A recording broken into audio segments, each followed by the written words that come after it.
right now on 5 on Your Side at 10.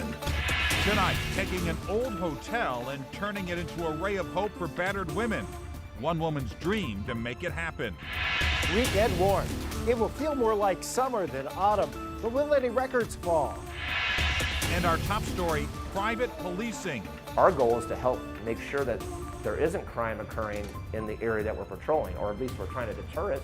Local communities shelling out cash for protection, and the demand continues to grow. We sit down with the head of the only company in our area providing these services. And this all comes as the St. Louis Police Department continues to battle a shortage of officers. Good evening. I'm Mike Bush. And I'm Ann Allred. Now in its 17th year, a company called The City's Finest hires off-duty officers to serve both the city and the county. Brent Solomon is live now with why this option is becoming attractive for area localities. Brent. Well, tonight I've learned that things are back to normal over at the 3rd District of the St. Louis Police Department. This after numerous officers called out sick yesterday.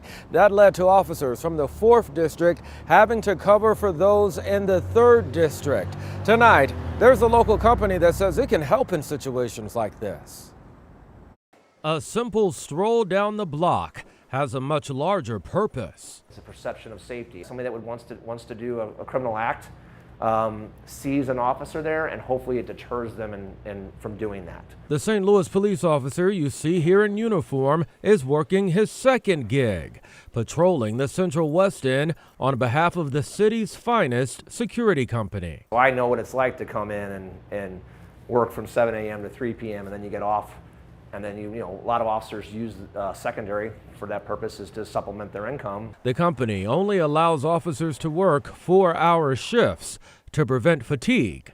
The officer's full-time employer decides how many hours a week they can work at this part-time job. They have to take a phone out with them. It has GPS on it and other things. Owner Rob Betts considers it a partnership. The police department doesn't have to pool their resources that are on duty to handle a car break-in that could be possibly handled by our officers. When there's a crime, officers can make arrests. We just caught a subject 2 days ago with a gun trying to do a robbery. The department has some 17 patrol cars, and officers are encouraged to make their presence known.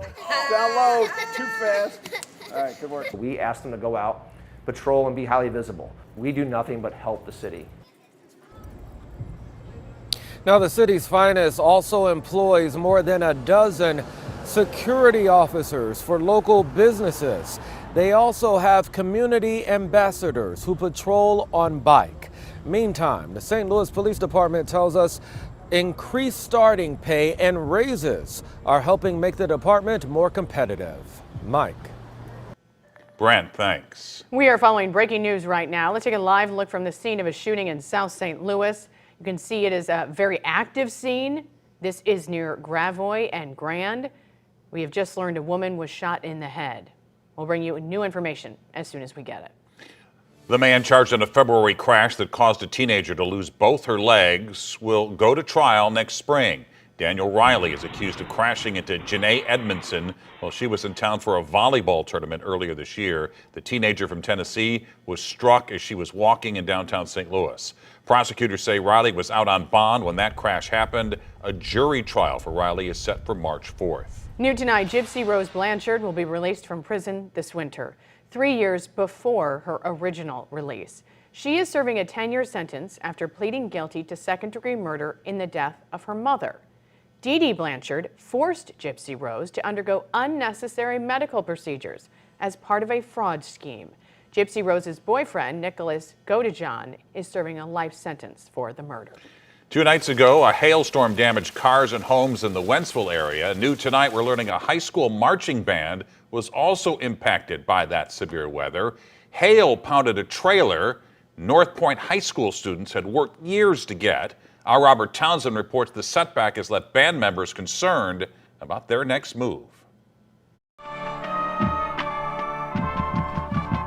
You might say the North Point Grizzly Band is truly grimacing, and with good reason. Pretty much the hail came at all angles. Golf ball-sized hail left its mark outside the high school marching band's trailer Tuesday night. We have significant roof damage. And inside. But there's some existing water damage. You can see it's starting to dry. It was really rough. The marching band's trailer was parked behind the school when the storm hit. For the past 2 years, North Point Band boosters have invested countless hours, raising about $13,000 to purchase the trailer. Just last month, the group also spent $4,000 to have the school's logo put on the trailer. We're really a family. Band member Ike Estep plays the trombone. We've started from the ground up, completely new band, and this trailer is the big thing that we've been working for so long.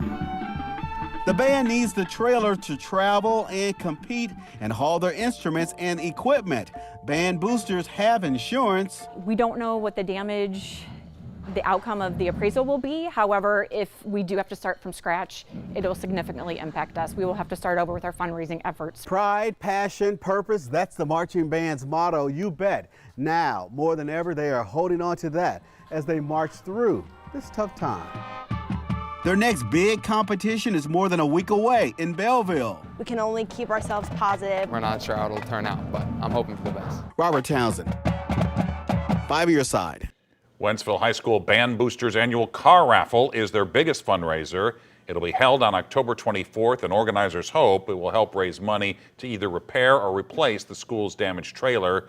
We have more information on our website, ksdk.com.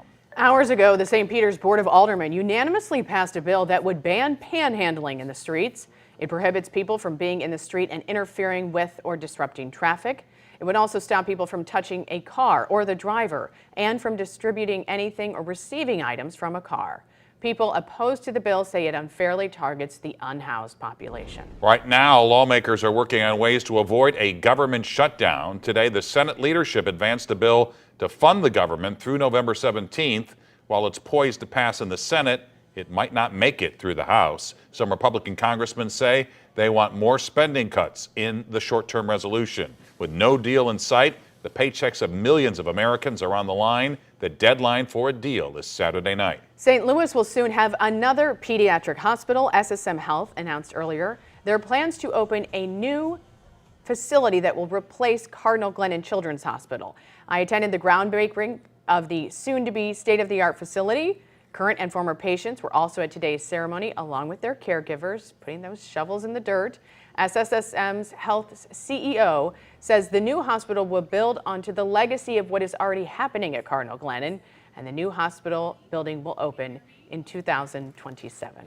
An old motel that was considered a problem property hurting the community now has a new owner on a mission to help the community. The Grand Motel in North St. Louis was shut down and declared a public nuisance about 4 months ago, but it could soon have a new life. 5 on Your Side's Laura Barczewski talked with the woman that's trying to turn things around. A wonderful idea. Yeah, it really is, Mike and Ann. The new owner of the old Grand Motel wants to turn it into a center for domestic violence victims. Over the last few years, St. Louis police have been called out to the Grand Motel more than 100 times. It's been a nuisance for years and years. But as the new owner, Monique Buchanan sees the potential for it to help the very community that was hurt here. We just wanted to just be a great facility, and why tear it down and make more just vacant lots when you can save lives? She wants to turn it into the Eagle's Nest Domestic Violence Center to help victims just like her mother. I was born to a mom that had 4 children at the age of 20.